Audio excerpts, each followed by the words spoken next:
Well, welcome everyone to our church's online church this morning. You have tuned into the Unitarian Universalist Congregation of Willamette Falls, and I am delighted that you are here. For those of you that don't know me, I am Reverend Dr. Emily Brault. I am one of the affiliated community ministers at this marvelous church. And I'm lucky enough to be here with you guys today. So thank you for coming. And I hope this is an experience for you as much as it is for me. So I'm going to start this morning by lighting the chalice, but I'd like to do it a little differently. Here they are. I am a chaplain, for those of you that don't know, I am a chaplain at the women's prison in Wilsonville. And as you may be aware of, people in prison and jails right now are in a particularly delicate situation. You can't really social distance. And it can be pretty precarious and scary. So this morning I want to light this chalice as I do when I'm gathering with the women there, and use the words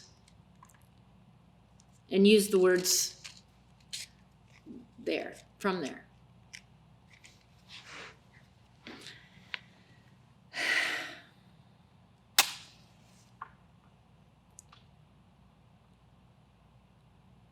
I light this candle as a sign of the light and the love that we bring to one another whenever we are together. As a sign of the encouragement that we offer to one another anytime we are together.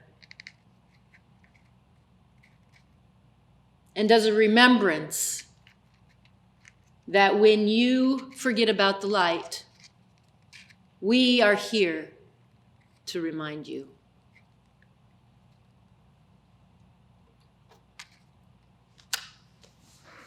For our opening words this morning, I have actually adapted some of the words from the back of our hymnal by Reverend Kenneth Patton. And I think, hopefully, we're going to project the words onto the screen so that we can do it responsively.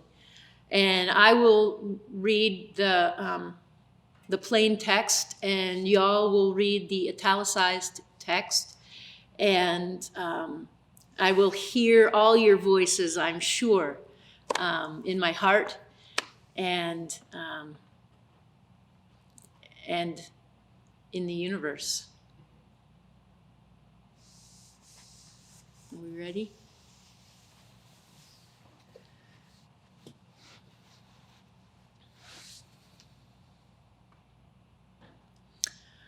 We arrive out of many singular rooms, following links so that we can all be virtually in the same place. We come to be assured that we are not alone, and that we are connected to one another even when we are not physically together.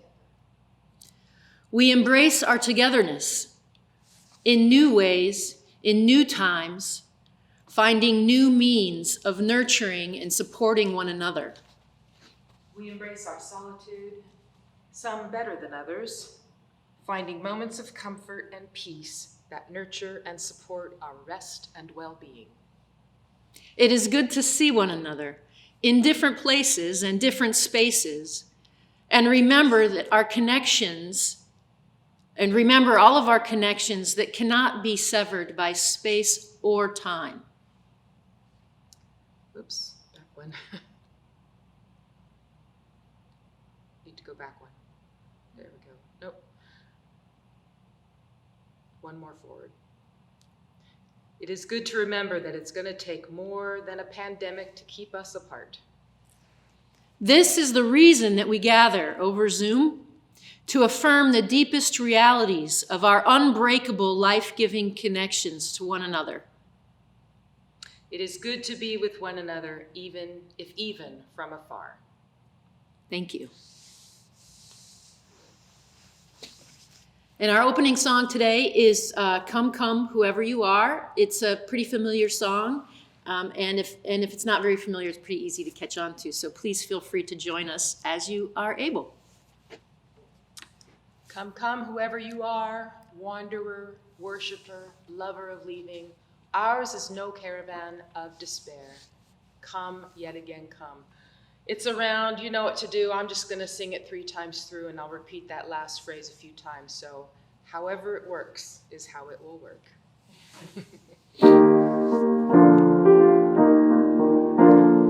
Come, come, whoever you are. Come, come, whoever you are. Ours is no caravan of despair. Ours is no caravan of despair. Come, yet again, whoever you are. Come, come, whoever you are. Ours is no caravan of despair. Ours is no caravan of despair. Come yet again, wherever you are. Come, come, whoever you are. Ours is no caravan of despair. Ours is no caravan of despair. Come yet again, come.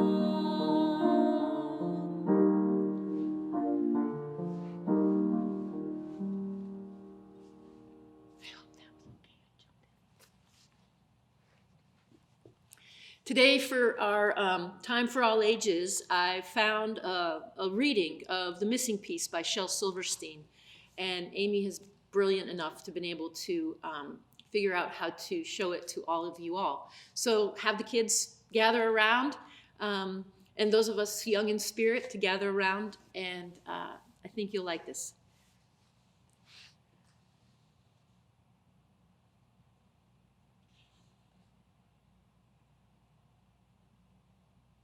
I personally like the fact that this is very not perfect, because it just gels with how I feel most of the time, is not perfect and not having it all together. And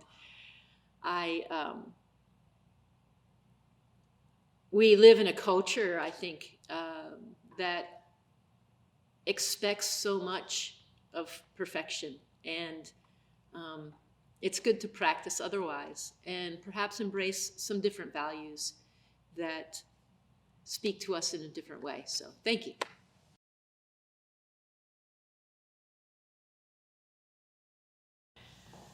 So now is the time in our service when we usually take the offering, and we want to let you know that Tricia is still processing checks that are mailed into our office, or you can go to the bottom of the website. On the front page of our website, at the bottom, there's a donate button there. If you feel so moved to continue to support the important work that we are doing, even especially during these times. Thank you.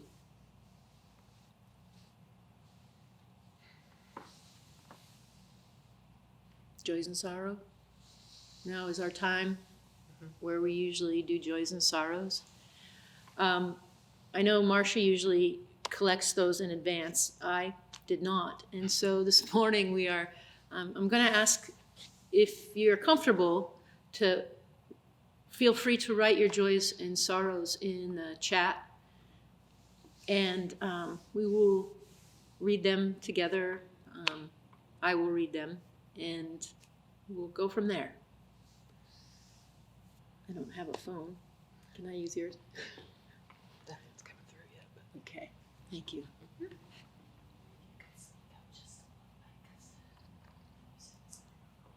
Oh, okay. So we're going to do our joys and concerns this morning, and I invite you to write your joys and concerns in the chat boxes, and I will share them, and people can read them, and then we'll follow with a prayer. More time with family. Yes. and community, the importance of community, gratefulness.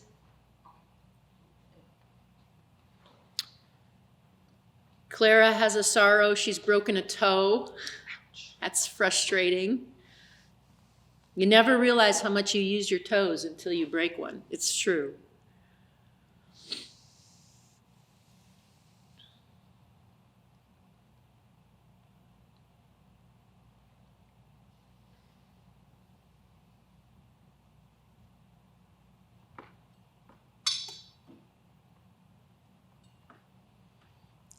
Some gratitude, a lot of gratitude this morning.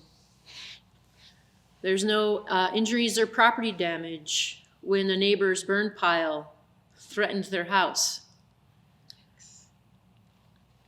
Prayers for healing side for shoulder surgery.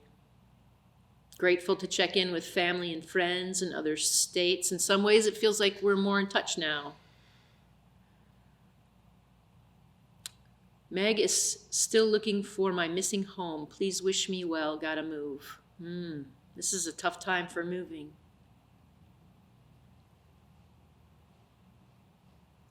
Watching our children learn is a joy. Embrace that joy while it lasts.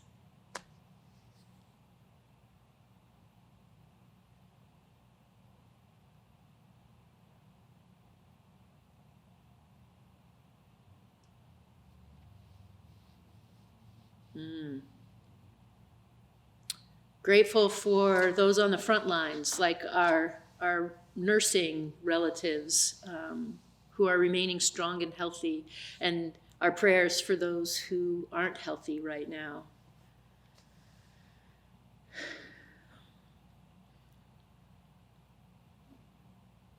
Oh, Ruth and TJ lost their little baby girl last week.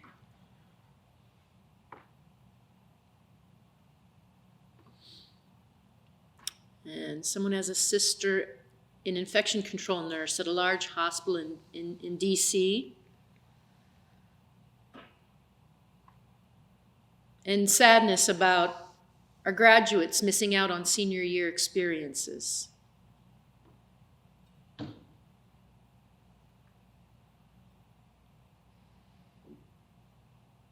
And grateful for everyone keeping the virus at bay. Yes.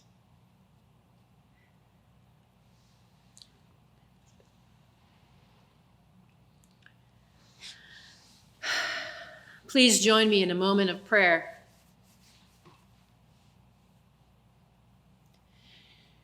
Creator of life and love,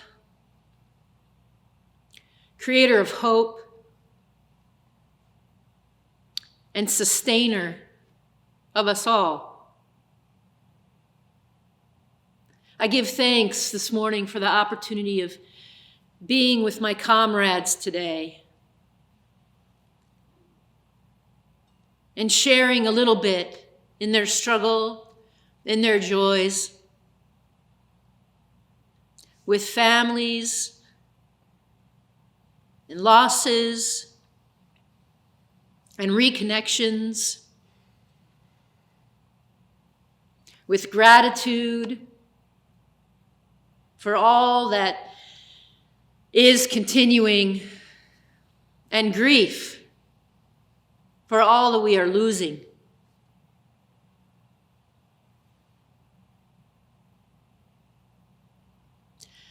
I am especially grateful for this community, as it reminds us that we are not alone, even when we're alone, and that we are not forgotten, even when we keep forgetting everything that we're supposed to be doing. And may the light of this community sink deeply into all of our hearts and our minds to carry us through, both today and in the times to come. May it be so, and amen.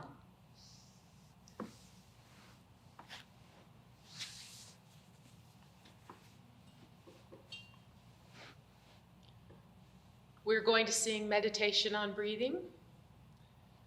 When I breathe in peace. When I breathe out love.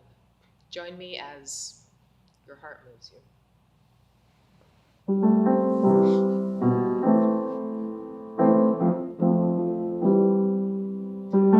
Breathe in, breathe out.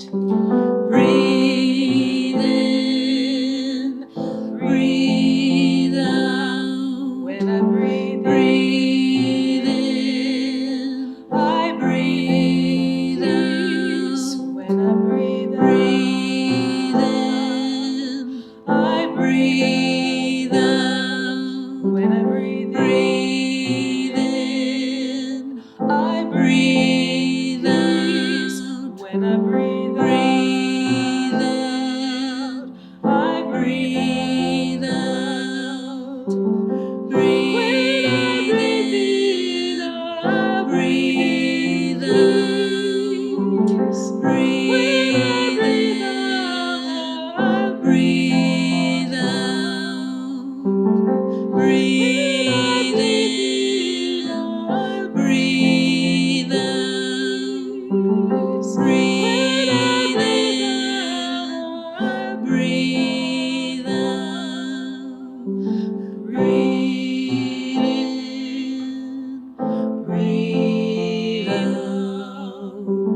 Breathe in, breathe out.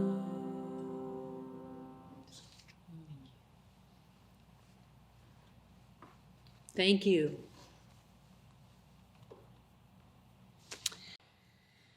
So today, have you all heard the Bob Dylan song, Everything is Broken? It's on a playlist of mine that I sometimes play when I'm on my way home from work, especially if it's been one of those days where I feel like I'm just beating my head against the wall and I get so frustrated with all the things that I can't control. So many things that I can't control. And I love this song because I know the system is broken and there's so many things around us that are broken, and yet I still have to get up in the morning.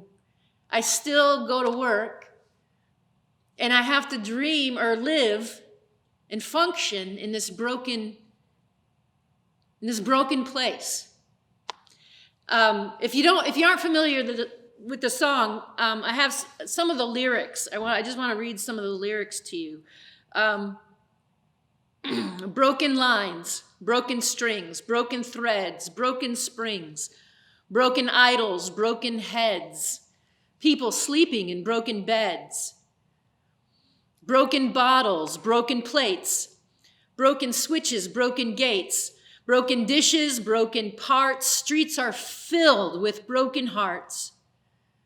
Broken words, never meant to be spoken. Everything is broken. Seems like every time you stop and turn around, something else just hits the ground. And he goes on, everything's broken. And I was listening to it a couple weeks ago when I was coming home from work, and it resonates now at even a different level than it used to, because everything is broken. And the ways that we do things, the ways that we used to do things are broken. Our systems are broken. Our normalcy, or our illusion of normalcy, is broken. And the thing about brokenness, the value, in fact, of brokenness, is that it forces us, or at least it forces me, to get beyond my comfortable illusion of control. As if I have control over what happens to me today, or to my family. As if I have control of decisions that are made at levels way higher than my pay grade. As if I have control over my success, over my failures, over my ability to pay the bills.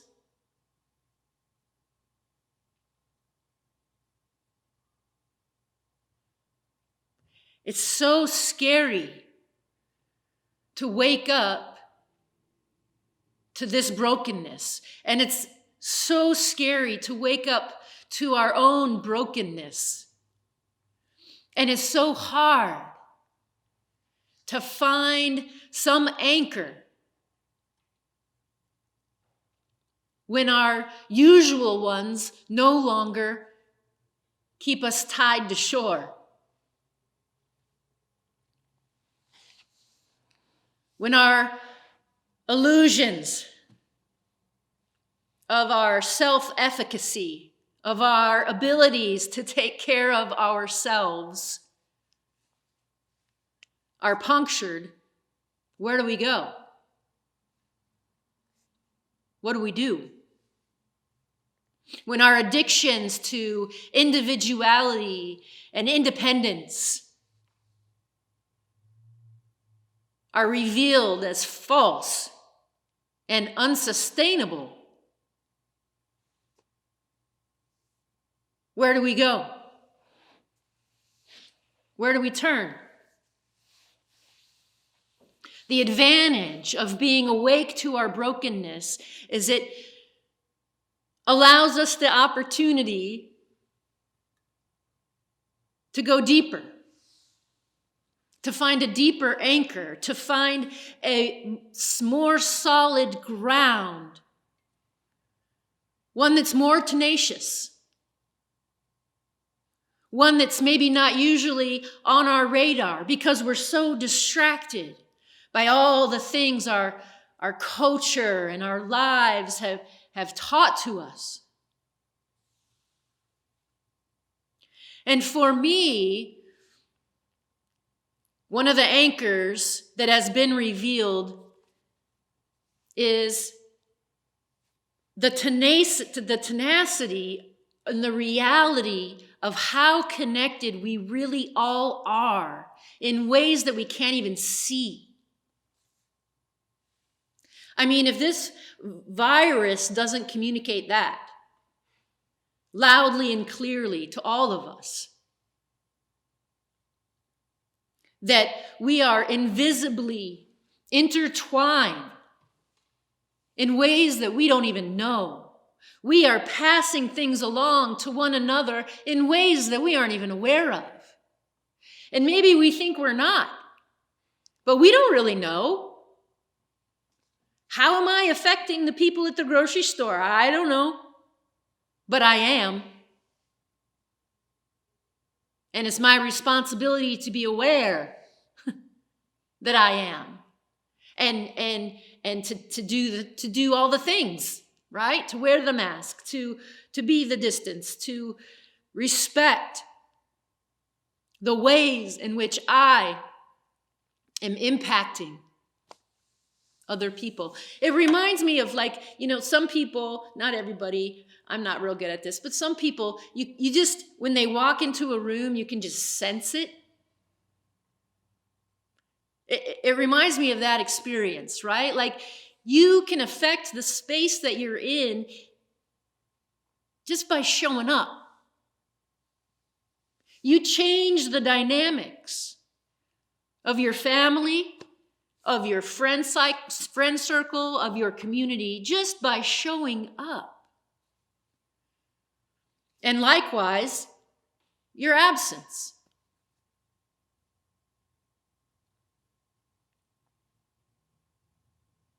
The advantage of being aware of our brokenness is that it reveals something deeper, something bigger than just ourselves, than just these little individual whatever we are, conglomerates of genetics and cells and ideas and thoughts that sometimes are broken. And waking up to our brokenness allows us the opportunity to be transformed. And I'm not saying that that's easy. I'm not saying that that's like a natural progression. I'm not saying that brokenness is like fun and joyful. But I'm saying that it's a big part of our life, especially now.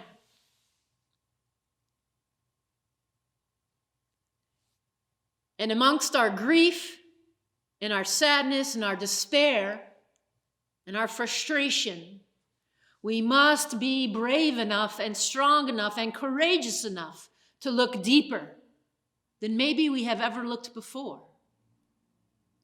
To find that ground, to find that anchor, to find that connection.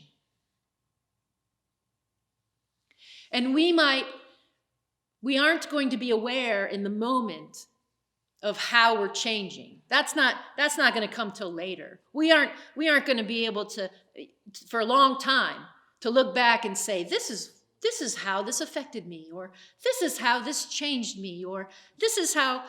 That's years in the future, right? We just have to live it now. We have to trust. We have to lean into the change, even if we don't know where it's going. And we don't know how it's going to look when we get to the other side. And we don't know what we're going to do today. And we don't know how we're going to get through today. And we don't know how long we're going to cry today. And that's okay. We don't have to know. We don't have to be in control.